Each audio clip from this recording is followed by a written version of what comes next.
Ha sido profesor de Ciencia Política en el Centro de Investigación y Docencia Económica. Es egresado del Colegio de México. Actualmente es consejero electoral del Instituto Nacional Electoral. Hoy en Periférico 1313, el doctor Benito Nasif.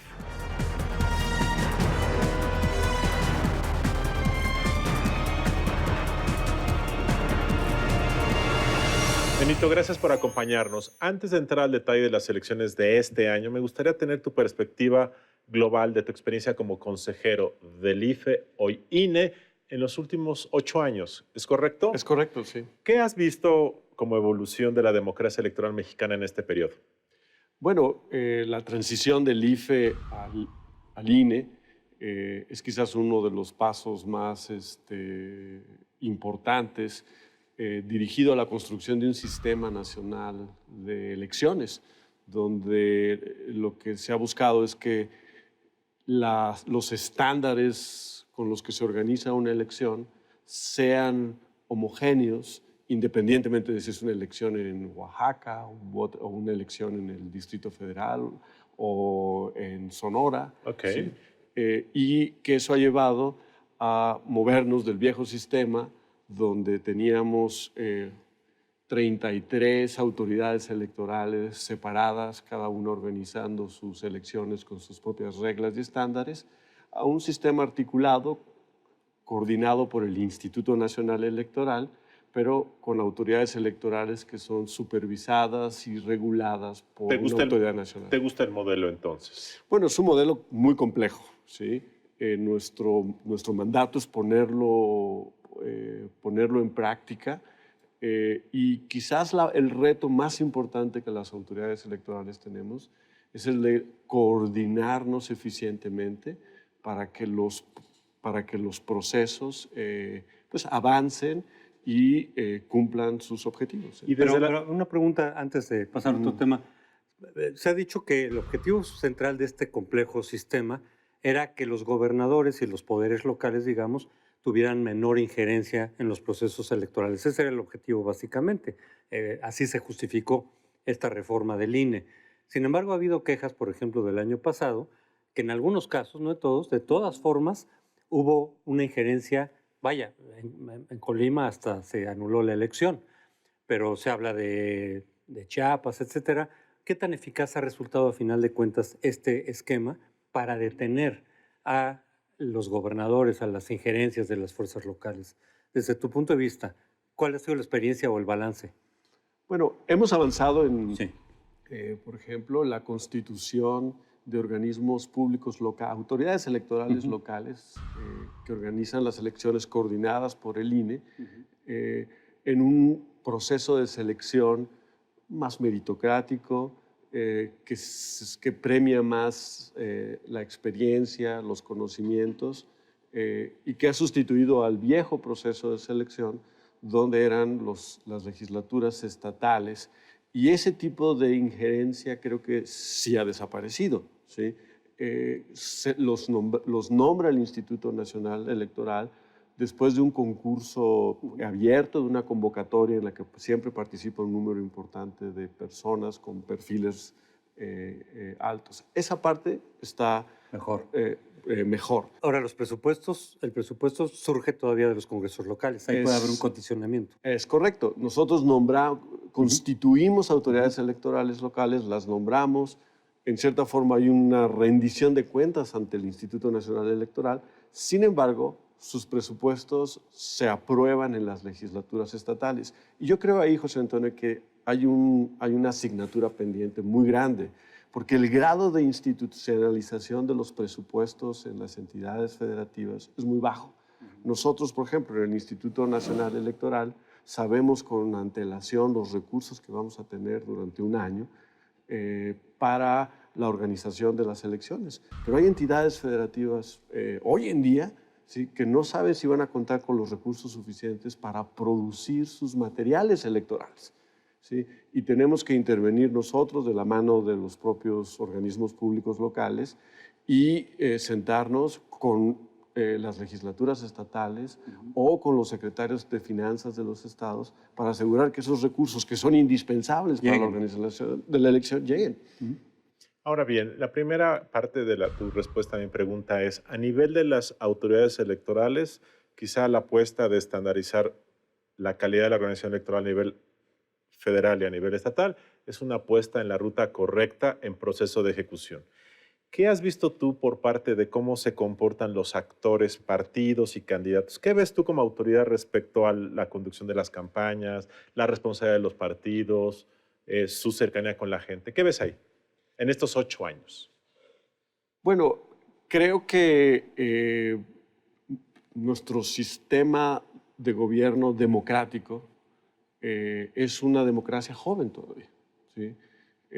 Si nos comparamos con otras naciones que llevan pues más de un siglo organizando elecciones, nuestra experiencia con la pluralidad y la competencia Ajá. de partidos políticos y ahora candidatos independientes por cargos de elección es más reciente, Luis Carlos, y creo que hemos pasado de un momento de pues mucho euforia con la transición a la democracia en la elección del 2000 y a momentos de decepción, ¿sí?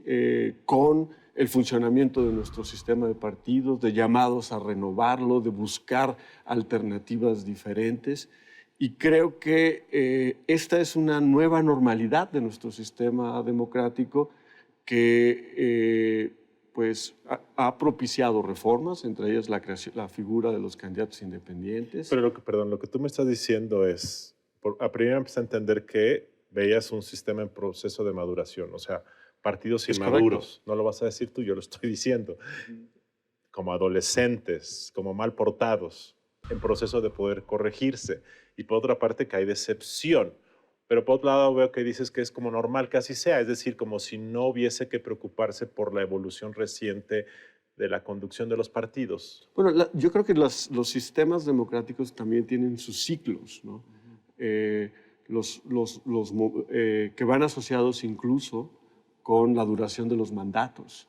Y cuando se aproximan las elecciones y se elige a un nuevo gobernante, es un momento alto del ciclo de recuperación de la confianza en las instituciones. Las encuestas que seguimos, por ejemplo, de la confianza en las instituciones, entre ellas en el INE, sí refleja que conforme nos acercamos a una elección, la confianza va aumentando, ¿sí? Y luego otra vez disminuye. Esos ciclos son, digamos, son ciclos institucionales, sexenales, trianuales en el caso de los municipios. Ahora, si hay una tendencia de largo plazo que tiene que ver con la normalización de la política en México, ¿sí? De pasar de esos niveles tan altos que tuvimos después de la elección del 2000 a, pues yo pienso, un electorado más maduro también, más sofisticado, así lo indican nuestras encuestas, Y que más tiene más información. y también más enojado, por supuesto. decepcionado, En esta parte harto. particularmente del ciclo. Sí. Ahora, entrando ya a las elecciones de este año, ¿cómo van viendo el proceso? ¿Cuál es la parte más difícil o complicada de manejar? Creo que se ha hablado mucho de la cuestión de la fiscalización, que es un nuevo modelo, que se inauguró, bueno, el año pasado se aplicó, ahora está aplicando. ¿Qué tan eficaz está resultando este nuevo modelo de fiscalización en línea, es decir, en tiempo real? Bueno, hemos avanzado mucho, particularmente porque hemos llevado la fiscalización, la rendición de cuentas, el orden financiero y contable a lugares donde no existían, que eran muchos. O sea, muchos estados, los partidos políticos recibían financiamiento público para sus campañas, para sus procesos ordinarios. Y no rendían nada. Y realmente había muy poca rendición de cuentas. Esto ha venido cambiando, afortunadamente. Y tenemos un aliado ahí, José Antonio, que es la tecnología. Básicamente esto que llamamos fiscalización en línea o contabilidad en línea o en tiempo real es posible gracias al Internet y el sistema que hemos construido está permitiendo eso, ¿sí? De ese lado yo creo que hay importantes avances.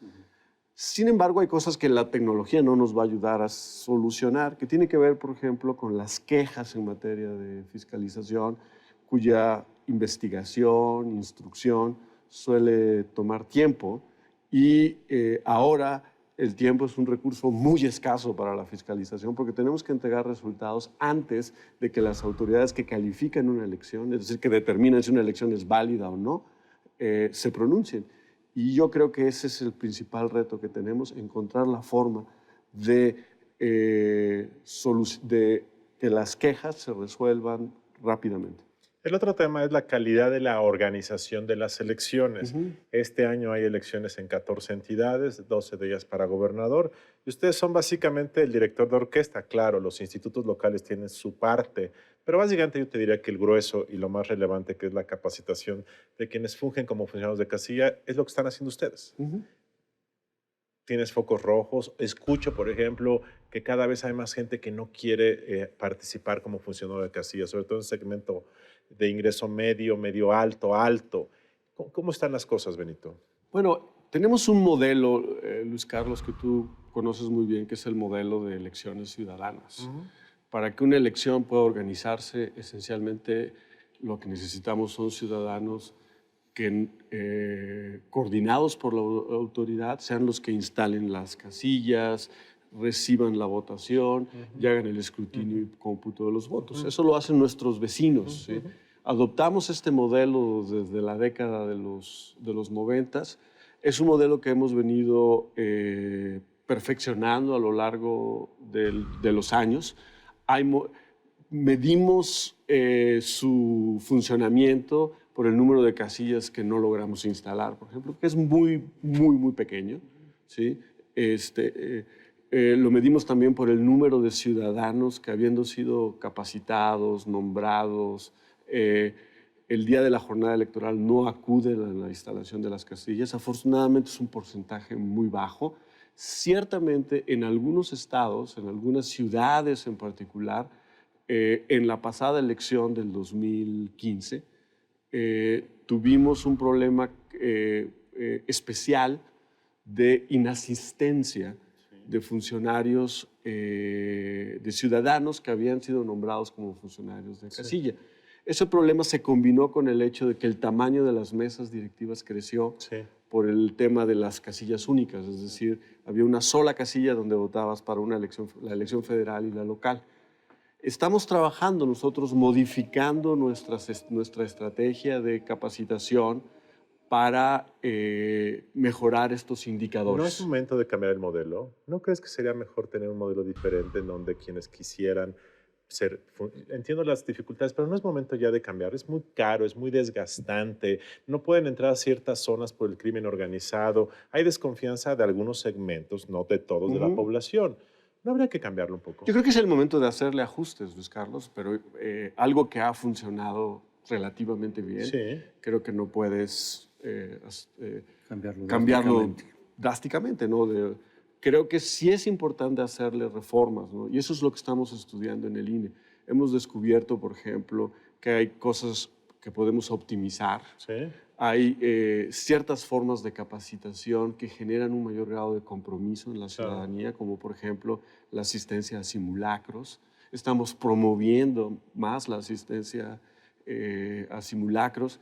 Estamos también en toda la parte de optimización, pues descartando lo que no funciona y concentrándonos, por ejemplo, en aquellos perfiles que sabemos de la ciudadanía, que sabemos que tienen un mayor compromiso el día de la jornada electoral, ¿no? Benito, las mujeres, por ejemplo. Gracias por habernos acompañado esta noche.